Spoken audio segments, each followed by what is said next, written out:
दोस्तों नमस्कार, मैं हूं डॉक्टर प्रदीप प्रसन्न। आप सबका वेलकम है मेरे चैनल हिंदी की बिंदी पर। आइए आज कुछ नई बात सीखते हैं नए टॉपिक के साथ में।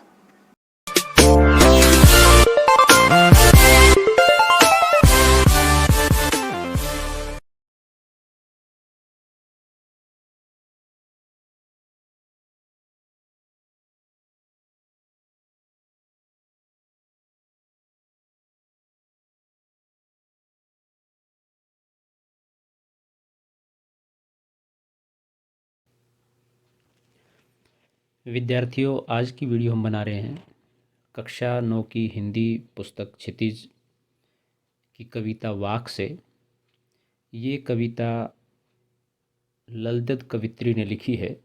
मूलतः ये कश्मीरी भाषा में है, लेकिन इसका अनुवाद किया है मीराकांत ने। और इस वीडियो में हम वाक कविता का अर्थ, उसका भाव एवं व्याख्या स्पष्ट करेंगे। जो ये 4 वाक हैं, कविता के 4 जो पद हैं इनकी। तो वीडियो प्रारंभ करें उससे पहले आपसे आग्रह है, यदि आपने हिंदी की बिंदी चैनल को अभी तक सब्सक्राइब नहीं किया है तो प्लीज़ इसे सब्सक्राइब करें, बेल आइकॉन को ज़रूर दबाएं ताकि सभी प्रकार की वीडियो आपको यथासमय मिल सकें। तो आइए शुरू करते हैं आज की वीडियो।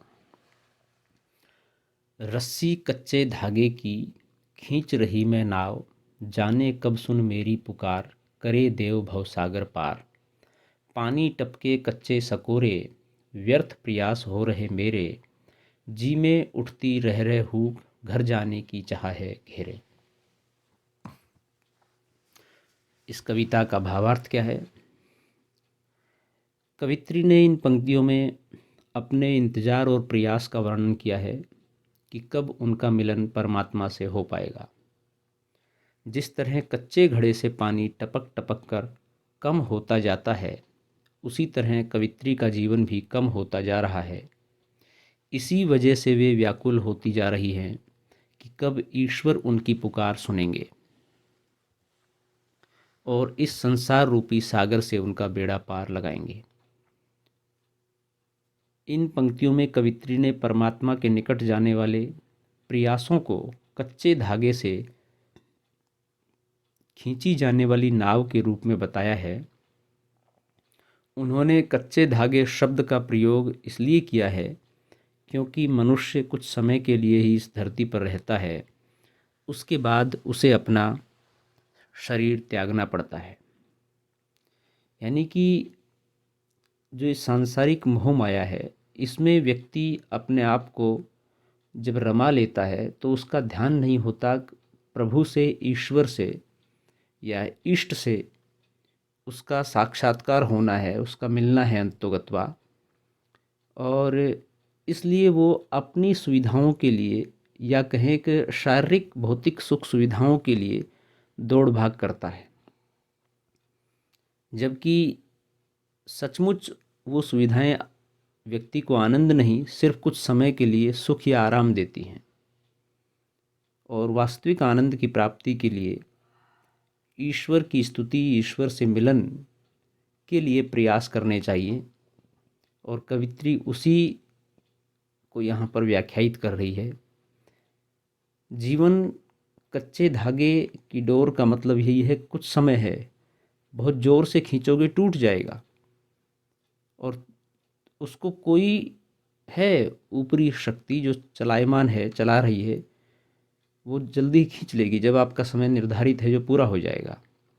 तो धीरे धीरे समय निकलता जा रहा है, पर कवित्री द्वारा प्रभु मिलन के लिए किए गए सारे प्रयास व्यर्थ होते जा रहे हैं। कवित्री अपने ऊपर अपनी बात रखते हुए कविता कह रही है कि मैं बहुत प्रयास कर रही हूँ, लेकिन समय व्यतीत हो रहा है और मैं ईश्वर से, प्रभु से मिल नहीं पा रही हूँ। अब उन्हें ऐसा लग रहा है कि समय खत्म होने वाला है, अर्थात मृत्यु समीप है, और अब शायद वो प्रभु से मिल नहीं पाएगी। इसलिए उनका हृदय तड़फ रहा है, बेचैन है। वो प्रभु से मिलकर उनके घर जाना चाहती है, अर्थात उनकी भक्ति में लीन हो जाना चाहती है। और प्रभु से मिलने के लिए इसी जीवन के रहते हुए प्रयास करना चाहिए, तभी वो सार्थक है। अगला वाक्य है, खा खाकर कुछ पाएगा नहीं, न खाकर बनेगा अहंकारी, समखा तभी होगा संभावी, खुलेगी सांकल बंद द्वार की। इस वाक्य का भावार्थ है, अपनी इन पंक्तियों में कवित्री कहती हैं कि अगर हम सांसारिक विषय वासनाओं में डूबे रहेंगे तो कभी भी हमें मोक्ष की प्राप्ति नहीं होगी। इसके विपरीत अगर हम सांसारिक मोह माया को छोड़कर त्याग और तपस्या में लग जाएंगे तो इससे भी हमें कुछ लाभ नहीं होगा।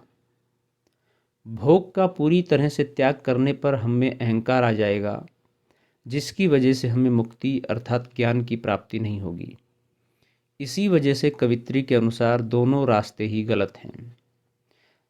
जब हम सांसारिक भोग लिप्सा में तृप्त रहते हैं तब तो हम सच्चे ज्ञान से दूर रहते ही हैं। इसके विपरीत जब हम त्याग और तपस्या में लीन हो जाते हैं तब हमारे अंदर अहंकार रूपी अज्ञान आ जाता है। यानी कि दोनों स्थितियों में, सांसारिक बने रहने में भी और तप और त्याग करने में भी,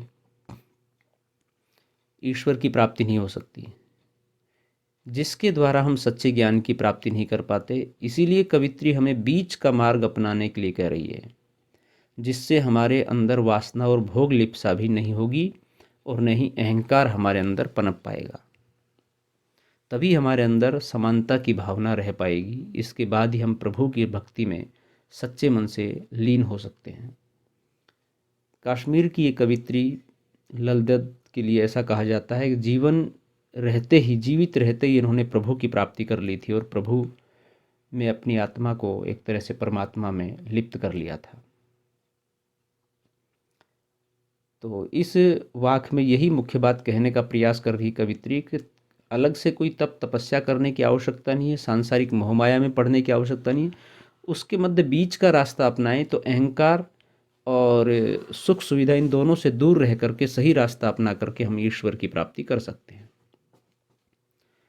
तीसरा वाक्य है, आई सीधी राह से गई न सीधी राह, सुषुम सेतु पर खड़ी थी बीत गया दिन आहा, जेब टटोली कोड़ी न पाई, माझी को दूं क्या उतराई। इसका भावार्थ है, अपनी इन पंक्तियों में कवित्री ने मनुष्य द्वारा ईश्वर की प्राप्ति के लिए किए जाने वाले प्रयासों पर कड़ा प्रहार किया है। यहाँ कवित्री ये कहना चाहती हैं कि अपने जीवन की शुरुआत में उन्होंने ईश्वर की प्राप्ति के लिए शुरुआत तो की, लेकिन उसके बाद उन्हें ये नहीं समझ आया कि कौन सा मार्ग सही है और कौन सा मार्ग गलत। अक्सर ये होता है कि बहुत सारे लोग राह भटक जाते हैं किसी भी स्थिति में, ख़ास तौर से जब बच्चे टीन एज होते हैं, जिस उम्र में अभी आप कक्षा 9 के विद्यार्थी जो इस वीडियो को देख रहे हैं वो लगभग उसी एज में हैं, तो सही और गलत का निर्णय नहीं कर पाते हैं और कई बार जो गलत रास्ता है वो आपको ललचाता है, आकर्षित करता है और उस ओर हम दौड़ जाते हैं, चले जाते हैं, जबकि वो भटकन है हमारे जीवन की, इसलिए वो राह भटक जाते हैं। कवित्री भी यही कह रही है कि वो राह भटक गई, अर्थात संसार के आडंबरों में बहक गई, सही निर्णय नहीं ले पाई। यहाँ रास्ता भटकने से मतलब है समाज में प्रभु भक्ति के लिए अपनाए जाने वाले तरीके, जैसे कि कुंडली फेरना, जागरण करना, जप करना इत्यादि। बहुत सारे ऐसे लोग हैं जो तरीके बताते हैं कि आप माला जपिए, जागरण कीजिए, कुंडली फेरिए, जप कीजिए, तप कीजिए, हवन कीजिए, वगैरह वगैरह कीजिए, तो इनसे ईश्वर की प्राप्ति होगी। तो कवित्री ये कह रही है कि ये सब करने से ईश्वर की प्राप्ति नहीं होती है, परंतु ये सब करने के बाद भी, ये सब उन्होंने किया, बाद भी उनको परमात्मा से साक्षात्कार नहीं हुआ, परमात्मा से मिलन नहीं हुआ उनका। इसीलिए वो दुखी हो गई कि जीवन भर इतना सब कुछ करने के बाद भी उन्हें कुछ हासिल नहीं हुआ और वे खाली हाथ ही रह गई।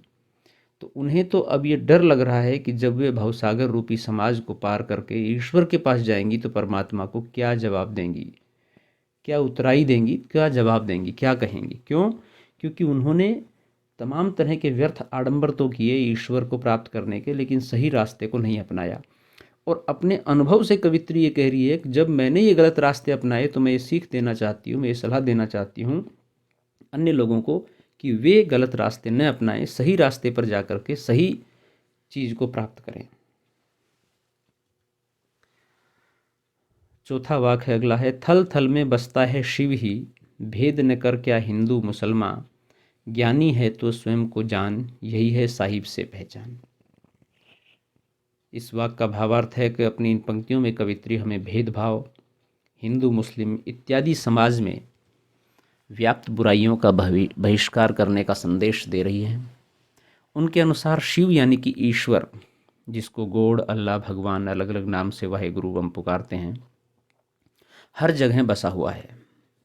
चाहे वो जल हो या आकाश या फिर धरती हो या प्राणी, यहाँ तक कि हमारे अंदर भी ईश्वर बसा हुआ है।